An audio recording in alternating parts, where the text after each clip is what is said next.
Assalaamu calaykum. Marka hore soo dhawow. Muuqaalkan kooban waxaan kugu sharxi doonaa shanta shakhsiyadood ama personality-ga ugu weyn. Waxaa jirta aragtiyo kala duwan ku saabsan shakhsiyadaha. Midda aan muuqaalkan ku soo qaadan doono waa midda ugu caansan dhanka psychology-ga. Waxay ugu yeeraan The Big Five.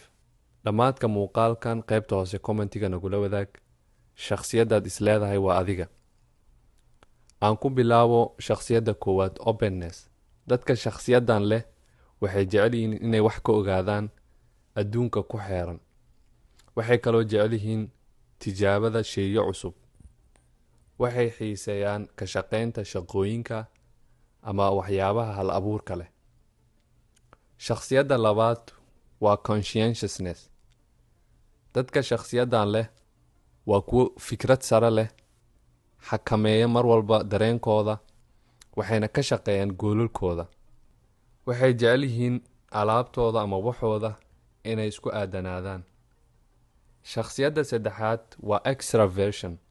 Dadka shakhsiyadan leh waa kuwo bulshaawi ah, jecel inay dadka la hadlaan, ayna ka agdhowaadaan.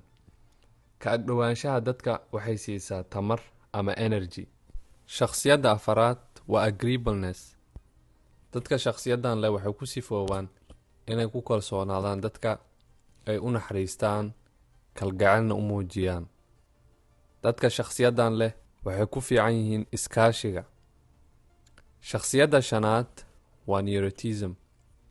Dadka shakhsiyadan leh waxay dabeecad u leeyihiin murugo badan iyo walwal. Dareenkooduna isbedbedela si dhaqso ah. Saacadba saacadda ka dambeyso ay dareen leeyihiin. Ma fududa in si yar lagu soo ogaado ama lagu soo koobo shakhsiyadaha, waayo qof walba wuxuu leeyahay wax u gaar ah. Shanta aan soo sheegnay maxay kula tahay? Muuqaalkeena halkaas ay ku egyahay. Assalaamu calaykum waraxmatullaahi wabarakaatu.